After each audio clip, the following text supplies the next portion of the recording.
Λενίδη, όσο τα χρόνια μου περνάνε και γερνάω, σ' αποζητώ σαν ήρεμο καλόβολο λιμάνι. Ματάχα από τις νιώτης μου τους γνώριμους και φίλους, πόσοι θα με ξεχάσανε και πόσοι έχουν πεθάνει. Ναι, κάποτε θα έρθω κι εγώ από τα πλάνα ξένα, σαν τα καράβια τα παλιά, τα θαλασσοδαρμένα, μα θα είμαι όσοι απόμαχοι, το ξέρω, καπετάνοι, που δεν μπορούνε να μην παν μια μέρα ως το λιμάνι.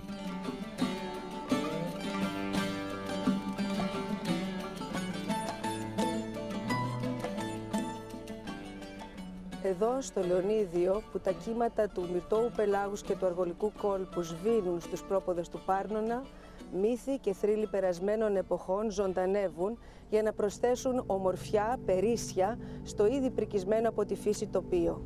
Και εκεί που άλλοτε ο Πάνας με τις νύμφες κατέβαιναν να σύρουν το χορό, σήμερα ένα πολύχρωμο και πολύβοο πλήθος περνούν τις διακοπές τους ανάμεσα στο βουνό και τη θάλασσα. Καούρε κάματε.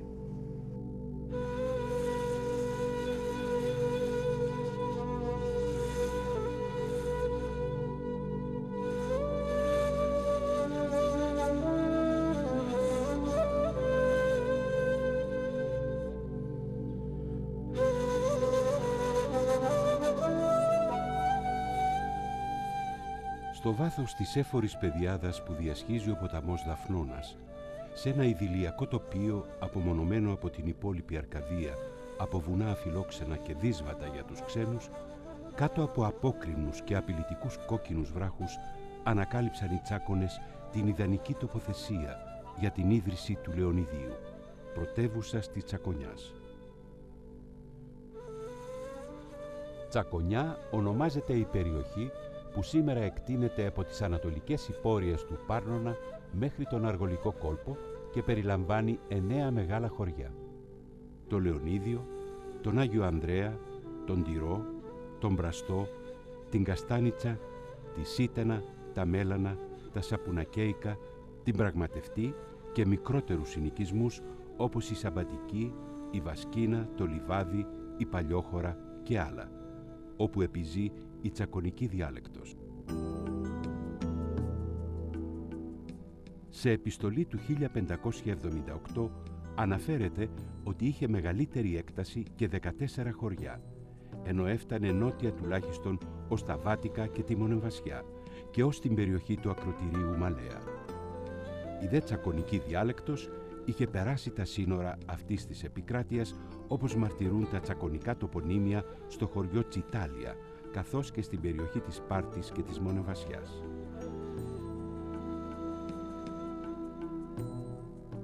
Με καταγωγή από τους Δωρείς, οι Τσάκονες κατόρθωσαν να διατηρήσουν κάποια ήθη και έθιμα, καταφεύγοντας σε αδιάβατους τόπους κατοικίας από την αρχαιότητα μέχρι την πιο πρόσφατη ιστορία. Η παραλιακή κοινουρία, δηλαδή τα εδάφη της Τσακονιάς, υπήρξε μήλον της έριδος κατά την αρχαιότητα για τους Λακεδαιμονίους, τους Αρκάδες και τους Αργίους, για να δοθεί στους τελευταίους μόλις το 195 π.Χ. και ύστερα από επέμβαση του Ρωμαίου Ιππάτου Τίτου Φλαμινίνου. Το αδούλωτο πνεύμα των Τσακώνων, αλλά και οι πολεμικές τους ικανότητες, τους έκαναν να εξοχωρήσουν επί Ιουστινιανού στα επίλεκτα σώματα των καστροφυλάκων και της σωματοφυλακής των Βυζαντινών αυτοκρατόρων. Οι υπηρεσίες τους αναγνωρίστηκαν και επιβραβεύτηκαν. Μόνοι από όλους τους Πελοποννήσους είχαν αποικίες στην Κωνσταντινούπολη, ενώ την εποχή του Κωνσταντίνου του Πορφυρογέννητου στον Βυζαντινό στρατό υπήρχε το αξίωμα του στρατοπεδάρχη των Τσακώνων. Αντιτίθενται τόσο στους Φράγκους κατακτητές, παραμένοντας σύμμαχοι του Βυζαντίου και εχθροί των Βιλεαρδουίνων, όσο και στους Τούρκους, βοηθώντας τους Ενετούς. Μετά το 1715 η Τσακονιά αναπτύσσεται οικονομικά και κοινωνικά και το 1819 η κοινουρία χωρίζεται σε βιλαέτη του Πραστού και του Αγίου Πέτρου.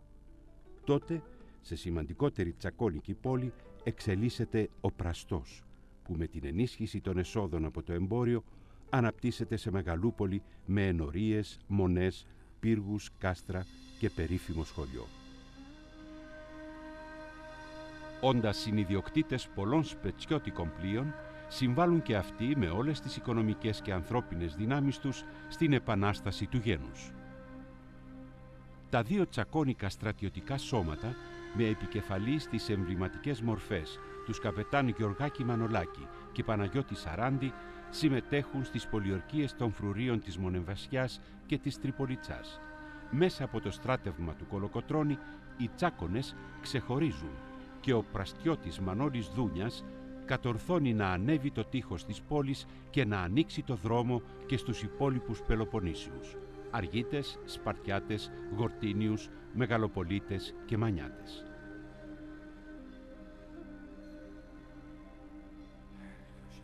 Εσείς χελιδονάκια μου που πάτε στον αέρα, δώστε μαντάτα στο βοριά, σ' όλα τα βιλαέτια. Πάτησαν τη Μονεμβασιά.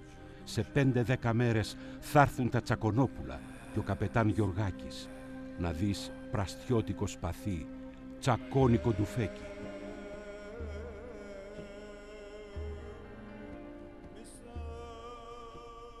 Λαμβάνουν μέρος στις μάχες των Δερβενακίων άξια παλικάρια και προσφέρουν όλον τους τον πλούτο και τα πλοία και συντηρούν και ανεφοδιάζουν το στρατόπεδο των Βερβαίνων, την ψυχή του επαναστατημένου Μοριά.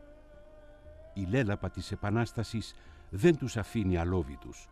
Πολιορκείται πλούσιος ο Πραστός το Σεπτέμβριο του 1826 από τον Ιμπραήμ Πασά και καίγονται και τα 1200 σπίτια του. Ευτυχώς οι πραστιώτες είχαν ήδη καταφύγει στο Λεωνίδιο και τον Άγιο Ανδρέα, παίρνοντας μαζί τους κάποια από τα κοιμήλια και τα πλούτη τους. Ανάμεσα σε αυτά το ξυλόγλυπτο τέμπλο, τον πολυέλαιο και την εικόνα της Παναγίας του Πραστού, που στολίζουν σήμερα την εκκλησία της Παναγίας του Λεωνιδίου.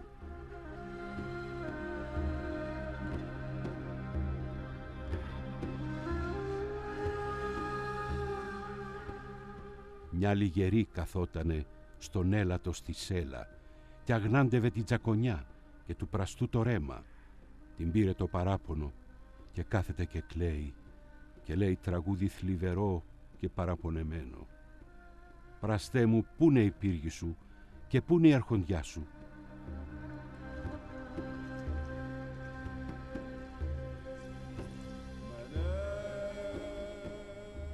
Στον σημερινό Πραστό, που ποτέ έκτοτε δεν ξαναβρήκε την πάλεποτέ λάμψη του, στη μέση του χωριού, όρθια από εκείνη την καταστροφή και περήφανη, υψώνεται η κοίμηση της Θεοτόκου.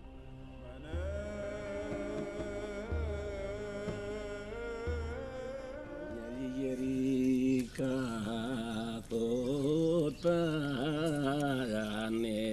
στο ναι, μωρέ στον ελατό στη σέλα κι αγνάντε κι αγνάντε δε τη τσακόνια κι αγνάντε δε τη μωρέ τη τσακόνια και του μωρέ και του Πραστού το ρέμα βλέπεις βλέπει τα σπιτιά να καίγονται. Γκρεμιζόταν, υπήρχε γκρεμιζόταν. Ναι, το είχε. Άιντε μωρέ και πήρε το άρα μωρέ παραπονώ και μωρέ και άρχισε να κλαίει.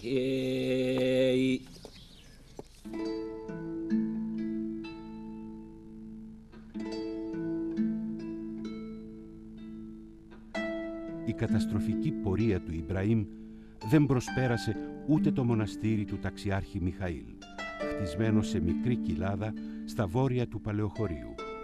Οι ντόπιοι διηγούνται τη λαιλασία του από τους αλόθρησκους.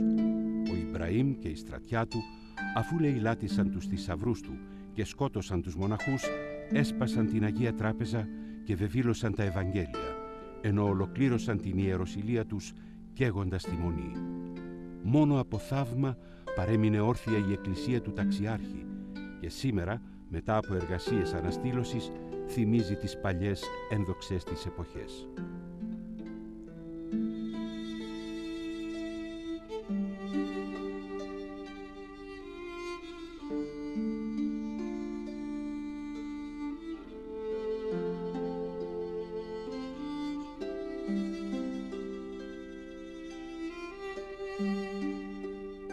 Φτάνουμε στο Λεωνίδιο ή Λενίδη, μία από τις πιο παλιές ναυτικές πολιτείες της Ελλάδας, που πρωτοεμφανίζεται σε ένα χρυσόβουλο του Ανδρώνικου του δεύτερου Κομνηνού το 1293. Η θέση του επέτρεπε τον έλεγχο της θάλασσας και πρόσφερε παράλληλα φυσική οχύρωση.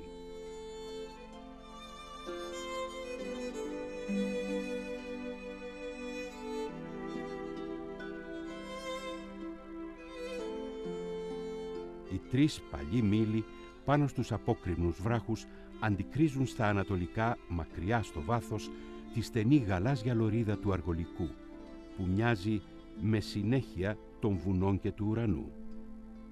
Εκεί βρίσκεται το επίνειό του, η σημερινή Πλάκα, εμπορικό κέντρο από την αρχαιότητα μέχρι και τον περασμένο αιώνα, όπως μαρτυρούν φωτογραφικά ντοκουμέντα της περίοδου.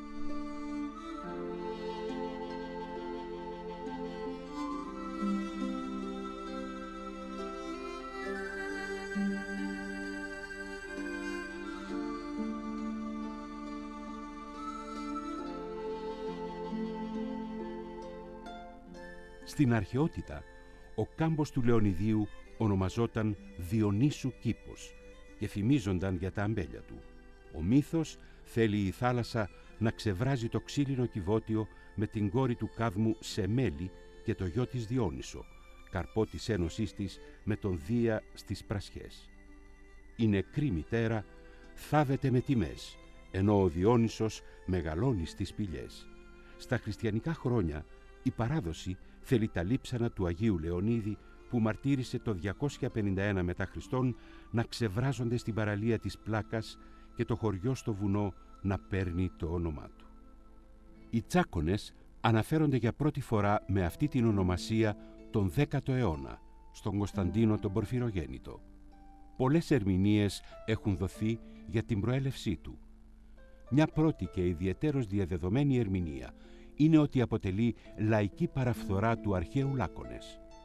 Ο κυριότερος εκπρόσωπος του ελληνικού διαφωτισμού, Αδαμάντιος Κοραής, τους ταύτιζε με τους Κάφκονες, προελληνικό φύλο που κατοικούσε στην Πελοπόννησο, σε χώρα που περιελάμβανε περιοχές της σημερινής Αρκαδίας, της Ηλίας και Τριφυλίας. Τζέκονες, στους μεσαιωνικούς χρόνους, ονομάζονται οι φύλακες που επανδρώνουν τα συνοριακά κάστρα, όπως ίσως και το λεγόμενο κάστρο της Παλαιοπαναγιάς, μεσαιωνικό, ψηλό, τριόροφο, τετράγωνο πύργο με πολεμίστρες κοντά στο Παλαιοχώρι. Η καθηγήτρια Αρβελέρ, από την άλλη, επισημαίνει το βυζαντινό ουσιαστικό Σάκα και Ζάκα, ονομασία της οπισθοφυλακής του στρατεύματος κατά την πορεία. Η πρόσφατη ερμηνεία του καθηγητή γλωσσολογίας του Αριστοτελείου Πανεπιστημίου Θεσσαλονίκης Σιμεωνίδη τη συσχετίζει προς το τράχονες. Η τραχονιά, ο τραχής τόπος, είναι μια λέξη που θα μπορούσε να χαρακτηρίσει οποιαδήποτε ορεινή περιοχή ή χώρα, ενώ το μεσαιωνικό ουσιαστικό τσακώνι προσδιορίζει θέσεις ορεινές, βράχους και γενικά δυσπρόσιτα εδάφη πάνω στα οποία κτίζονται κάστρα. Οι Μανιάτες αποδίδουν το ουσιαστικό τσακονιά σε μέρη ορεινά και κρύα. Το μεσαιωνικό επίθετο τζάκον ή τζέκον ορίζει τον Ορεσίδιο. Και πράγματι, οι Τσάκονες, καθ' όλη την ιστορική τους διαδρομή, επέλεγαν ως τόπους κατοικίας αφιλόξενους για άλλους Έλληνες τόπους.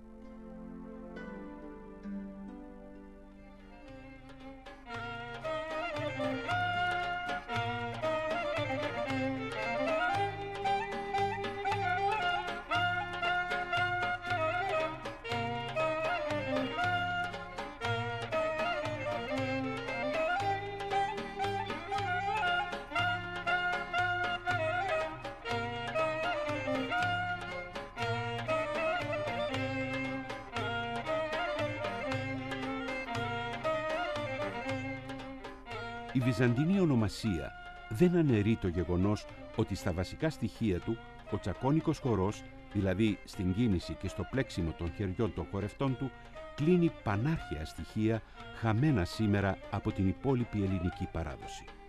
Ο χορός είναι κλειστός και χορεύεται με το δεξί χέρι του δεύτερου κάτω από το αριστερό του πρώτου, με τα δάχτυλα σταυρωτά και σφιγμένα. Δεν είναι τυχαίο ότι όμοιο πλέξιμο χεριών και στάση συναντάμε στο ανάγλυφο των Αγλαβρίδων από την Ακρόπολη του 500 π.Χ., όπου ο μικρός Ερυχθόνιος, του οποίου γιος είναι ο Ορνέας, ο οικιστής της βορειοανατολικής Κινουρίας, μαθαίνει χορό. Η πορεία του χορού θυμίζει τον Γέρανο, αρχαίο χορό που αναπαριστά την πορεία του Θησέα στο Λαβύρινθο.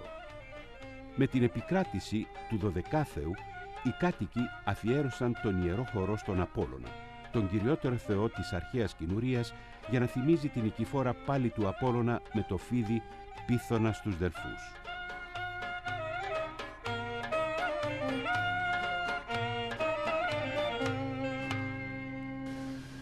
Το Λεωνίδιο εκείνη την εποχή, δηλαδή την προεπαναστατική, ήταν το επίνιο ή το χυμαδιό, ειδικά των προχόντων του Πραστού.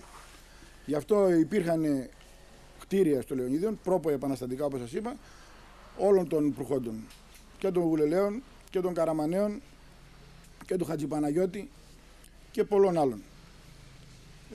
Και του Τσικαλιώτη, το κτίριο που υπάρχει αυτό το δικό μας τώρα που πήρε το βραβείο από την ΙΟΚ. Και πιστεύω ότι ερχόντουσαν το χειμώνα ή είχαν ορισμένους εμπίστους εδώ, καλλιεργούσαν ό,τι χτήματα υπήρχαν, γιατί ο κάμπος του Λεωνίδιου τότε πρέπει να ήταν περισσότερο βαλτώδης και να υπήρχαν ορισμένες ελιές και ορισμένα αμπέλια. Και βέβαια χρησιμοποιούσαν και το λιμάνι της Πλάκας, το οποίο από τότε ήταν το επίνιο όλης της Τσακωνιάς και όλης της περιοχής. Και το οποίο διατηρήθηκε μέχρι που το 60 που, που άνοιξε ο δρόμος αυτός που ήρθατε τώρα από Αθήνα, Άστρος, Λεωνίδιον. Το λιμάνι ήταν το κύριο διακομετακομιστικό κέντρο του εμπορίου και μέσα μέχρι τη Λακωνία, τη βορεινή Λακωνία. Από αυτό το λιμανάκι φεύγανε όλοι οι Τσάκωνες για την Κωνσταντινούπολη, για τον Πειραιά και για την Ρουμανία, και γι' αυτό έχουμε πιο πολλές σχέσεις, μπορώ να σας πω, με τον Πειραιά και με τον Ναύπλιο, γιατί ενωνόμαστε διαθαλάσσεις, παρά με την Τρίπολη ή με την άλλη χώρα. Ταχεία, αν είναι καλό τσερέ, εσέμα να ζάμε στάνου, να ζούμε κανένα χάνι, αλλά ξέρω κανένα λιμένι καλά και κανένα χούρα. Κάτσε ξέρω. Να ζάμε διαβορβή, ξέρω κάτι σιάβα, ψυχία πάνω διαβορβή. Πώς θα αφήνουν για ταχεία, για τις νηθαίου το πρωί Ναρίου, τα σύνταγα Ναρίου. Όταν η Αλεξανδρινή Κοινή, πρόγονος της σημερινής Καθομιλουμένης, καθιερώθηκε τον 3ο π.Χ. αιώνα, οι Τσάκωνες διατήρησαν το δικό τους ιδίωμα, σήμερα επιβίωση της αρχαίας Λακωνικής, με παραφθορές και εξελίξεις σε συνδυασμό με επιρροές από την ελληνική γλώσσα. Στην πλατεία του χωριού και στα καφενεία θα συναντήσει κανείς ηλικιωμένους Τσάκωνες να συζητάνε στα τσακώνικα, μια γλώσσα από τις αρχαιότερες στον κόσμο.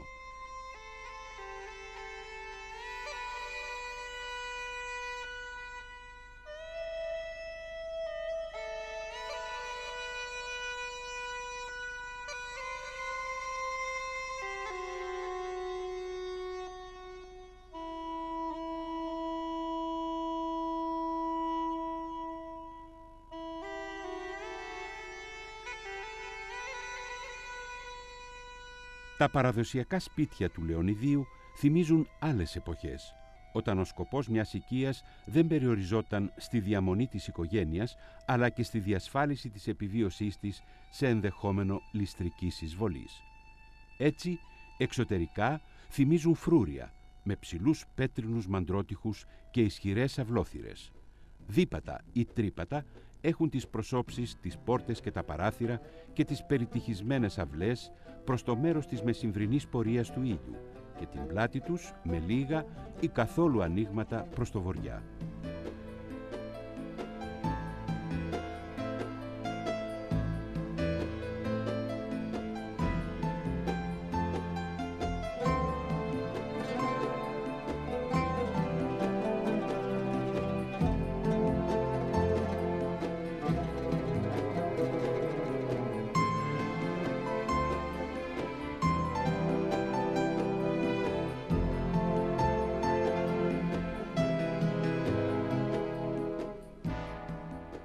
Δεν είναι τυχαίο ότι στο Λεωνίδιο διατηρούνται δύο από τα παλαιότερα σπίτια της Πελοποννήσου, ο πύργος Τσικαλιώτη του 1808 και ο πύργος Πολυτίμου του 1816, ενώ το πυργόσπιτο του Νούφρι, τριόροφη κατασκευή με μικρά τοξωτά ανοίγματα, πολεμίστρες και ζεματίστρες, πιστεύεται ότι χτίστηκε τον 18ο αιώνα. Ο πύργος Τσικαλιώτη, η παλαιότερη ακριβώς χρονολογημένη οικία του Λεωνιδίου, διατηρούνταν εξωτερικά, αλλά το εσωτερικό του είχε υποστεί σοβαρή φθορά και καταστροφή με το πέρασμα του χρόνου. Όταν αποφασίστηκε η αποκατάστασή του, η μελέτη ήταν μία από τις δύο ελληνικές βραβευμένες από τη Διεύθυνση Πολιτιστικών Δραστηριοτήτων της ΕΟΚ. Εξωτερικά, ο ισχυρός μαντρότυχος διαθέτει ικανό αριθμό από πολεμίστρες και η αυλόπορτα τουφεκίστρες, ενώ υπάρχει επιπλέον μικρός ψηλός πύργος. Στο εσωτερικό, την προσοχή τραβά η όμορφη ξύλινη επένδυση και το τεράστιο τζάκι, καθώς και η διακόσμηση των όροφών του, πραγματικό κόσμημα δεξιοτεχνίας, όπου το δουλεμένο με μαστοριά ξύλο συνδυάζεται με εκτελεσμένες με λεπτότητα ζωγραφικές συνθέσεις. Και όμως, πίσω από το ανέμελο αυτό κλίμα κρύβονται άγνωστες για τους επισκέπτες παγίδες, καθώς και ένα δωμάτιο κρυψώνα στον πρώτο όροφο. Ήδη στο κηρυγμένο διατηρηταίο μνημείο στεγάζονται διάφορες καλλιτεχνικές εκθέσεις και δρόμενα, ενώ με την ολοκλήρωση των εργασιών θα μετατραπεί σε μουσείο, όπου θα εκτίθενται τα αρχαία ευρήματα από την περιοχή.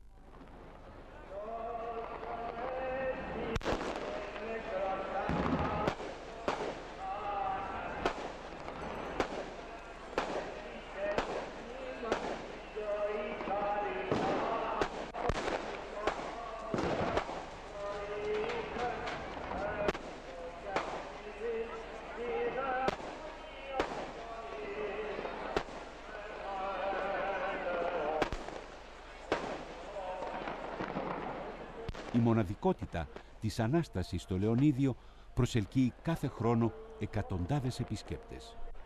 Με το πρώτο Χριστός Ανέστη, ο νυχτερινός ουρανός φωτίζεται από αμέτρητα πολύχρωμα αερόστατα, τα οποία ελευθερώνονται ταυτόχρονα από 5 ενορίες για να ανεβούν με ορμή στην αρχή και ενοχελικά στη συνέχεια στον ουρανό.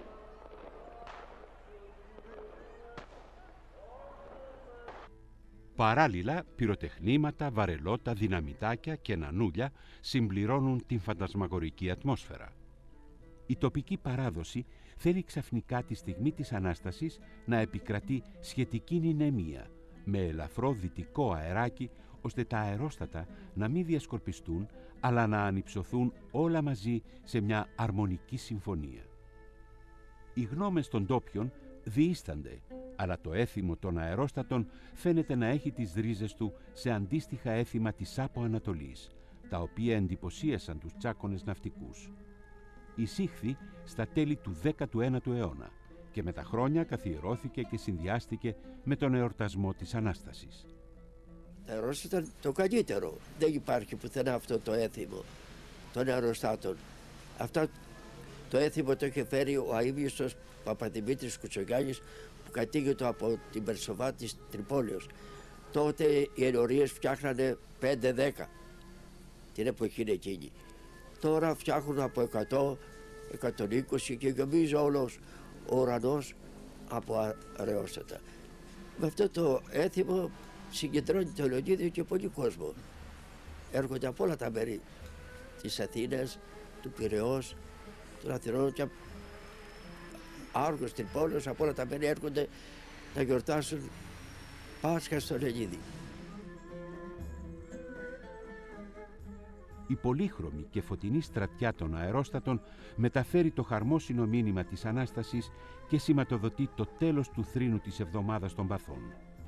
Δηλώνουν την Ανάταση και το φωτισμό της ψυχής, αλλά ταυτόχρονα, σε συνδυασμό με τα βεγγαλικά, θυμίζουν την απελευθέρωση των Ελλήνων. Αν έρθει ένας ξένος, που δεν είναι από το Λεωνίδιο δηλαδή, και σας ρωτήσει πώς φτιάχνετε ένα αερόστατο τέτοιο, ξέρετε να το δείξετε? Βεβαίως. Ξέρετε. Γίνεται με 16 κόλλες και με 32 κόλλες.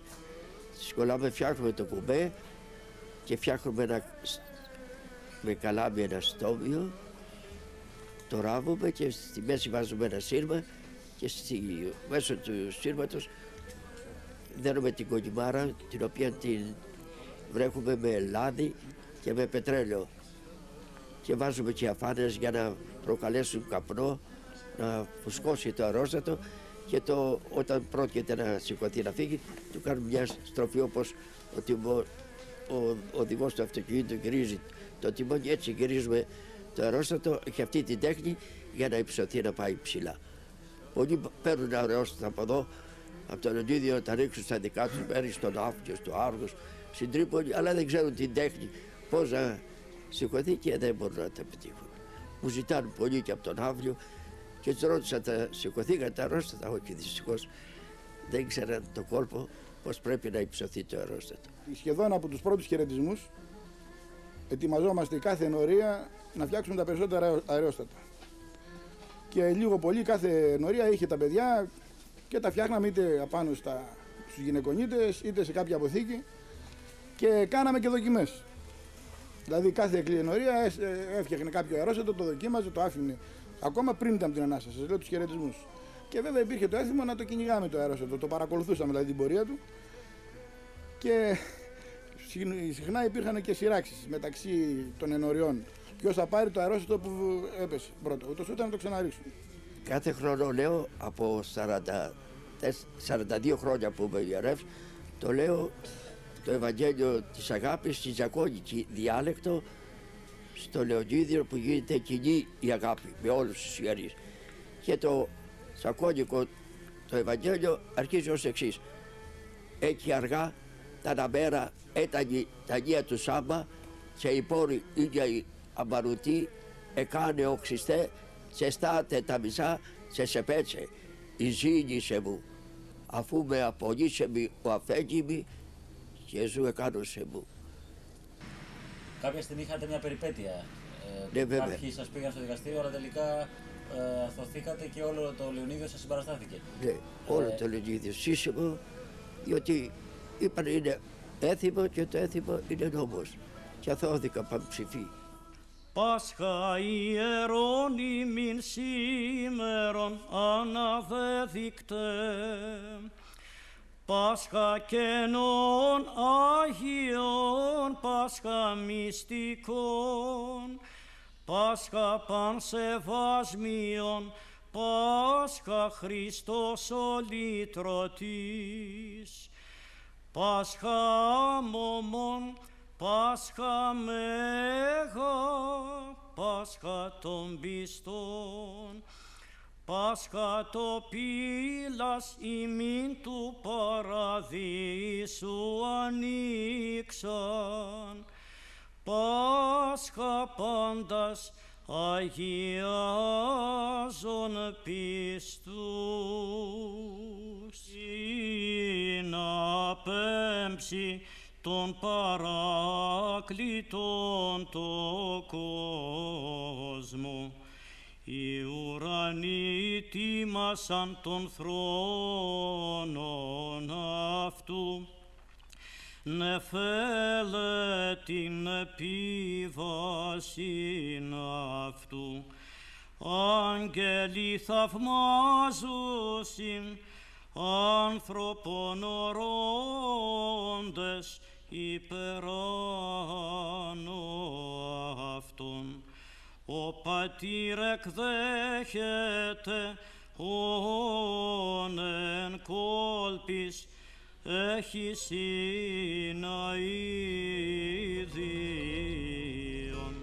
το πνεύμα του Αγίου.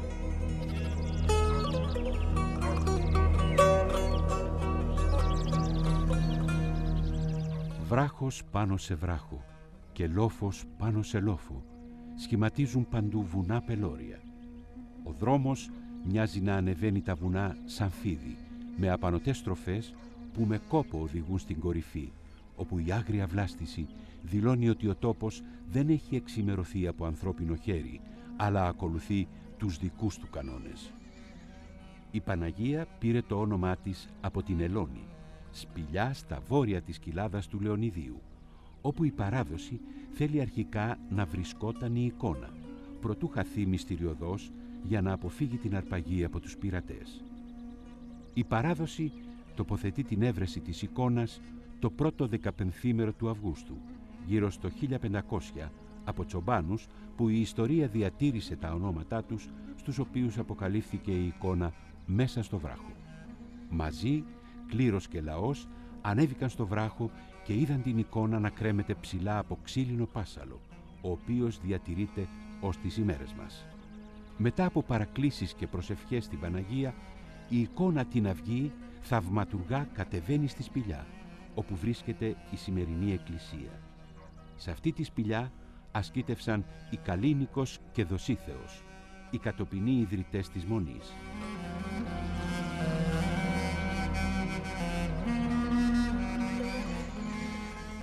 Έτσι, σε τοπίο γνώριμο στους ντόπιους ορεσίβιους τσάκονες, σε βράχο γυμνό και απότομο, λες και έχει κοπεί με μαχαίρι, ακριβώς για να χτιστεί στα μισά του ύψους του, σε υψόμετρο 650 μέτρων, βρίσκεται η Μονή Έλωνας. Πρώτα αφιερωμένη στη ζωοδόχο πηγή, ενώ από το 1797 έως σήμερα αναγράφεται αφιερωμένη στην γύμνηση της Θεοτόκου με γιορτή στις 15 και 23 Αυγούστου. Υπέστη δύο μεγάλες καταστροφές, το 1755 από Τούρκους ληστές και το 1769 ως 1770, όταν η τουρκική κυβέρνηση, για να καταπνίξει την πρώτη επανάσταση, έστειλε χιλιάδες Αρβανίτες στην Πελοπόννησο. Άνθηση γνώρισε την περίοδο 1798-1811, όταν, όπως γράφει ο Θήτα Οικονόμου, τα πλοία των Σπετσιωτών και των Ιδραίων έφεραν μεγάλα κέρδη και κατεπλούτησαν και το Λεωνίδιον, το οποίον είχε δύο μεγάλας πηγάς, τα εμπορικά καταστήματα, τα εις την Κωνσταντινούπολη και τας μεγάλας μετοχάς εις τα πλοία των Σπετσιωτών, και δια τούτο ο Χρυσός και ο Άργυρος προσεφέρετο ανεξετάστος εις την Μονήν, και μάλιστα από τας δύο ταύτας πόλεις, τα Σπέτσας και το Λεωνίδιον.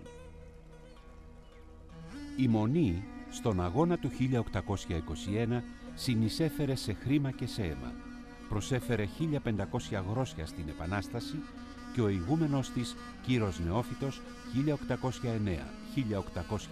1809-1821, πολέμησε και σκοτώθηκε για την πίστη και την πατρίδα στο Άργος. Η εκκλησία της Έλωνας χτίστηκε το 1809, όπως αναφέρει η χαραγμένη πάνω από την είσοδο επιγραφή. «Εγώ μεν ανοίγερ με γης εκ των βαράθρων, λίαν ωραίος ναός της Θεοτόκου, πόνης φροντίσετε των όδεμων αζώντων, αδρέστε δαπανής ημονής ιδίας, ηγουμενεύοντος του Κύρου Νεοφύτου, ως ήλκε το γένος εκ Παλαιοχωρίου, εφηγεμόνος βελή του Υπηρώτου, κεραίοντος του Σεπτού Ιακώβου, κατά το ΑΟΜ έτος το Σωτήριον». Η εκκλησία δεν έχει τοιχογραφίες και μοναδικό στολίδι της, κόσμημα πραγματικό, το ξυλόγλυπτο τέμπλο της. Τα αρχαία κοιμήλια, τα χειρόγραφα και οι κώδικες χάθηκαν κατά τις επιδρομές των Τούρκων και των Αρβανιτών.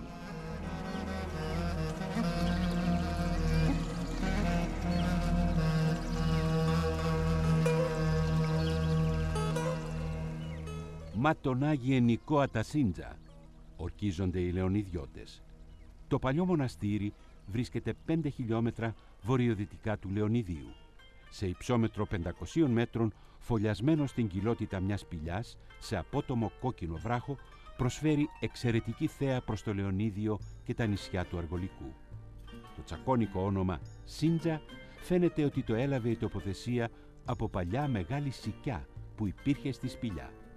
Η ίδρυσή του ανάγεται την εποχή του Βυζαντίου, αλλά η πρώτη μαρτυρία χρονολογείται στο 1628.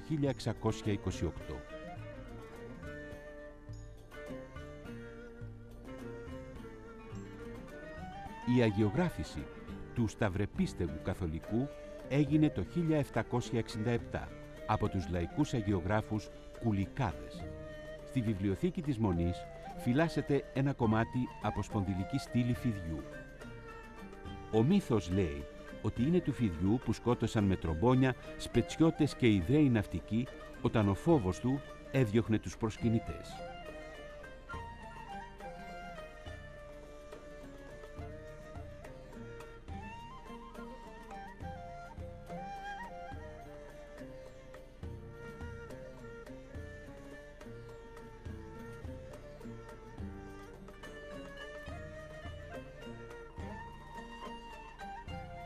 διεθνείς γευσιγνώστες αναγνωρίζουν την μοναδικότητα της τσακώνικης μελιτζάνας του Λεωνιδίου με την αναγνωρισμένη ονομασία προέλευσης, της οποίας η γλυκιά γεύση είναι μοναδική και θεωρείται από τους ειδικούς ως η πιο εύγεστη στην Ελλάδα.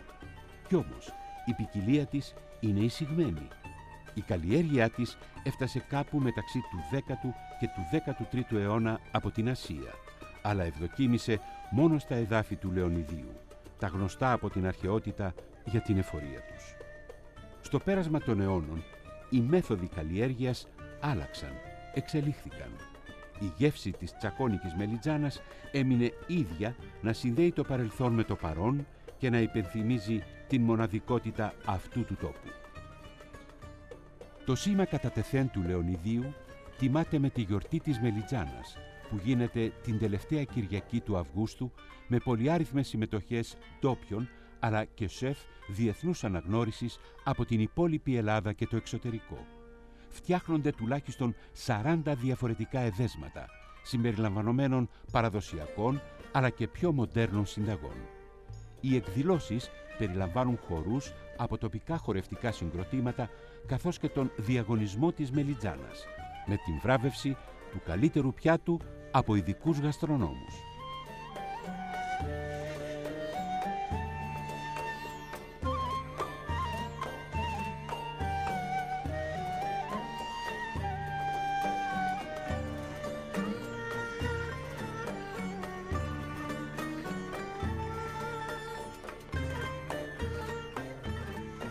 Οι τσάκονες σήμερα, σε μια ελεύθερη Ελλάδα, δεν αποφεύγουν πια την εναρμόνιση με τον σύγχρονο τρόπο ζωής.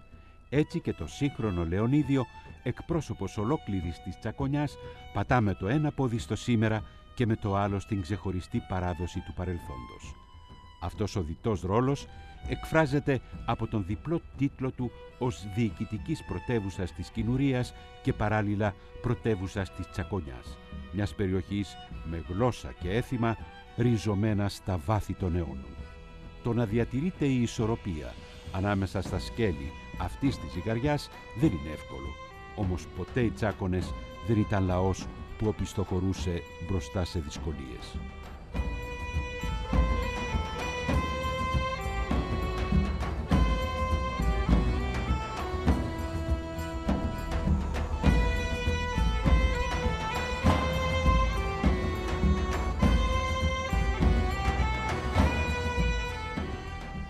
Όταν βρεθείς μέσα στον κήπο του Διονύσου, σε αυτόν τον σίγουρο τόπο, όπως ονόμασε ο Θεόδωρος Κολοκοτρώνης στο Λεωνίδιο, αφήνεσαι να σε κατακτήσει το τοπίο, να σε κερδίσουν οι άνθρωποι.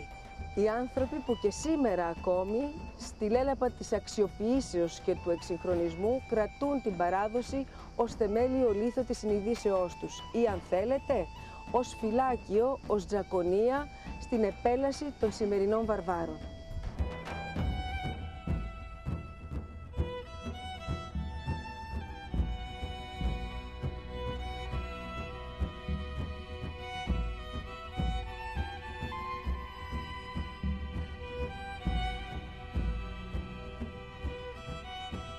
Η ψυχή και η παλικαριά που υπέδειξε σε όλους τους εθνικούς αγώνες, σύσσωμη η τσακονιά, διαιωνίζεται στα κύτταρα των σημερινών τσακώνων, στο πάθος που διαποτίζει κάθε παραδοσιακό τραγούδι που ακούγεται από τα χείλη τους, όπως σε αυτή τη γεμάτη συναίσθημα ερμηνεία του αείμνηστου Γεροντόλα, που η παλικαρίσια φωνή του συντροφεύει πια επάξια εκείνη των προγόνων του.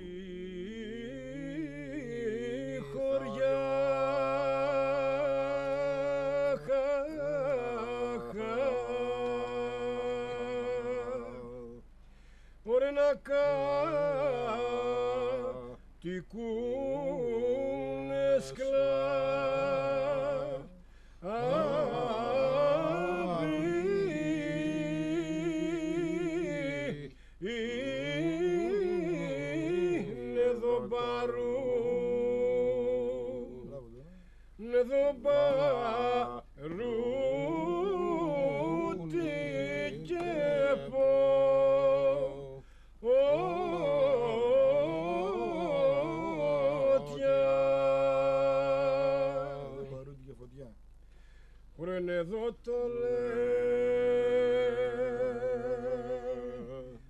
τσακονιά.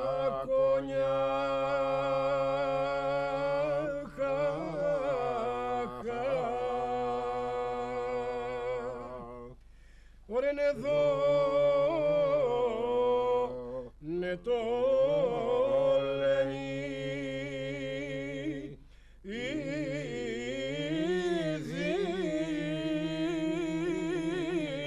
είναι εδώ δεν πά, εδώ δεν